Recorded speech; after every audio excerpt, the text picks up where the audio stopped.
Hello friends, आज मैं आपके साथ टॉपिक जो लेके आया हूँ माइक्रो इकोनॉमिक्स का, वो है derivation of demand curve for given goods through price effect या price consumption curve. Price effect या प्राइस कंजम्पशन कर्व के थ्रू ये जो डिमांड कर्व ड्राइव की जाएगी नॉर्मल गुड्स की, वो तो मैं पिछले उसमें डिस्कस कर चुका हूँ, पिछली वीडियो में, लिंक डिस्क्रिप्शन में आपको मिल जाएगा।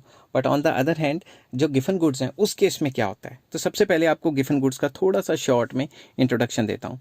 अगर आपने हल्का सा भी डिमांड का चैप्टर पढ़ा हुआ है तो आपको ये पता होगा जो गिवन गुड्स हैं वो लॉ ऑफ डिमांड के एक्सेप्शन होते हैं। जब भी प्राइस ऑफ गिवन गुड बढ़ता है तो डिमांड फॉर गिवन गुड्स बढ़ जाता है, और जब भी प्राइस ऑफ गिवन गुड गिरता है डिमांड फॉर गिवन गुड गिर जाता है। ये उन लोगों के लिए टॉपिक बिल्कुल नहीं है जिन्होंने डिमांड का चैप्टर नहीं पढ़ा और जिनको गिवन गुड का ABCD भी नहीं पता। ये उन लोगों के लिए जो थोड़ा एडवांस्ड में चल रहे हैं, जिन्होंने डिमांड पढ़ी है, यूटिलिटी पढ़ी है और इंडिफरेंस कर्व भी पढ़ा है, नॉर्मल लेवल पे नहीं, थोड़ा हाई लेवल पे जाना चाहते हैं। तो सबसे पहले मैं प्राइस इफेक्ट ड्रॉ करूंगा। प्राइस इफेक्ट जैसा कि मैंने आपको पहले भी बताया पिछली वीडियो में भी कि प्राइस इफेक्ट कैसे ड्रॉ करते हैं, इस केस में भी मैं यही लेके चल रहा हूँ कि इस केस में भी मैं यही डिस्कस करूंगा। अगर प्राइस ऑफ एक्स गुड गिरा, अगर आपको बढ़ने के भी केस चाहिए तो आप मुझे मैसेज कीजिए, मैं वो भी बना दूंगा। 2 मिनट का तो काम होता है, ठीक है। अब चलिए शुरू करते हैं। सबसे पहले बनाता हूँ बजट लाइन। ये बन गई हमारी बजट लाइन। इसको नाम दे देते हैं, इसको नाम दे देते हैं AB। तो सबसे पहले यहाँ से लिख लेता हूँ मैं A और B। AB क्या है, हमारी बजट लाइन और प्राइस लाइन, इसको कुछ भी कह सकते हो। अब मैं क्या बनाता हूँ, एक इंडिफरेंस कर्व बनाता हूँ जो इसके टेंजेंट है। तो मैं इस तरीके से बना रहा हूँ, थोड़ा ध्यान से समझना, इसको थोड़ा नीचे को ड्रॉ कर रहा हूँ इंडिफरेंस कर्व।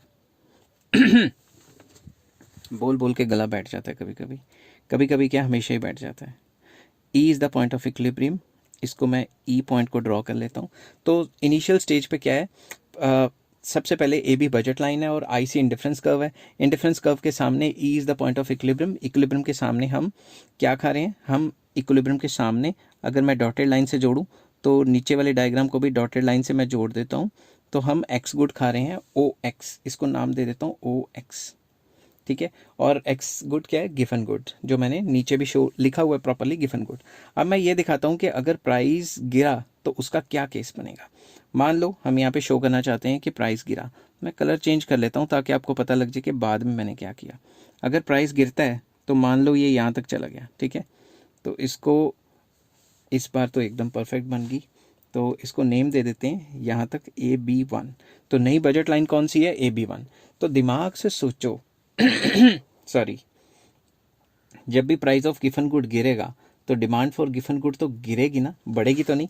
तो कई बच्चे यहाँ पे बना देते हैं, तो यहाँ पे बनाएंगे वो तो गलत हो गया क्योंकि डिमांड बढ़ गई। आपने पहले से चालाक बनना है, आपको तो पहले ही पता है कि डिमांड गिरेगी, तो आपने पहले ही X1 यहाँ पे शो कर देना है। और जैसे ही आपको पता लगेगा डिमांड गिरेगी, और अगर आपको पता है तो उसको ऊपर तक जोड़ दो और उसी पॉइंट पे आप इंडिफरेंस कर्व को ड्रॉ कर दो, ठीक है। ये मैं आपको एक टेक्निक बता रहा हूँ जिससे आप अच्छे तरीके से काम कर सकते हैं, ठीक है ना। अब दिमाग से सोचो, वैसे असली तरीका तो ये होता है कि बजट लाइन बनाई और ये बनाई, फिर बाद में जो बनाया, ओहो, मैं आपको एक बार करके बताता हूँ। जैसे असली तरीका क्या है, ये बजट है, ये इंडिफरेंस कर्व है, एक और बजट बनाई, ये बना दी। मगर कई बार ये है कि ये कौन साइड ना कर जाए, एक दूसरे के ऊपर ना आ जाए, तो इसमें कन्फ्यूजन रहेगी, बच्चों को काफ़ी ज़्यादा प्रॉब्लम आती है। अब जैसे मैंने बताया कि पहले ही X1 को यहाँ ड्रॉ कर लो और इसी के सामने बना दो। टीचर को क्या पता आपने ये पहले बनाया है वो पहले बनाया है, ठीक है ना। टीचर को तो डायग्राम से लेना देना है और डायग्राम एकदम सही है, ठीक है। तो अगर आप X1 इतना खाते हो तो पहले, सबसे पहले मैंने प्राइस नहीं लिया था, वो मैं प्राइस ले लेता हूँ कि आप एक्स गुड इतना खाते हो, और सपोज़ कि प्राइस ये है, प्राइस डॉटेड लाइन लगाई और ये प्राइस आ गया इसका। अब अगर हम देखें प्राइस के गिरने की वजह से आप पहले से कम खा रहे हो, इसको डॉटेड लाइन जोड़ लेते हैं नीचे तक।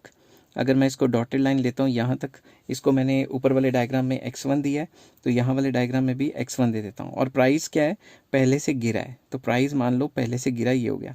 तो पहला पॉइंट ऊपर वाला है, ये दूसरा पॉइंट नीचे वाला आ गया।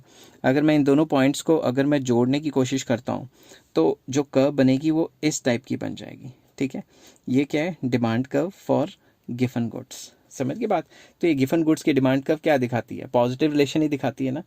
तो अगर आपको ये आ जाए कि PCC के थ्रू एक्सप्लेन करो, प्राइस कंजम्पशन कर्व के थ्रू एक्सप्लेन करो, तो उस केस में आपने क्या करना है, उस केस में मैं आपको यहाँ कलर चेंज कर देता हूँ ताकि आपको ज़्यादा टेंशन ना रहे। ये वाला कलर चूज़ कर लेता हूँ, पिंक वाला, डन। तो उस केस में इस पॉइंट पे और इस पॉइंट पे, दोनों पॉइंट पे अगर मैं कर्व ड्रॉ करता हूँ, इन दोनों पॉइंटों को मिलाता हूँ, तो जो भी कर्व बनेगी उसे हम कहते हैं पीसीसी। तो इस केस में price consumption curve backward bending होती है। इसका मतलब ये है कि जैसे जैसे प्राइस गिरेगा भाई डिमांड कम होगी। समझ गए बात? इसी को उल्टा करके आप प्राइस का राइज का केस भी बना सकते हो। अगर ये वीडियो आपको पसंद आई हो तो please like share and subscribe. Next video अभी मैंने बनाई नहीं है। नेक्स्ट वीडियो मेरे ख्याल से एक आधे दिन में इनकम इफेक्ट और इनकम कंजम्पशन कर्व और ये सारी चीज़ें क्या होती हैं उन पे लेके आऊँगा। सब्स्टिट्यूशन इफेक्ट, हिक्स एंड स्लट्स की ये बहुत एडवांस टॉपिक्स हैं, ये भी लेके आऊँगा। Till then take care, have a nice day.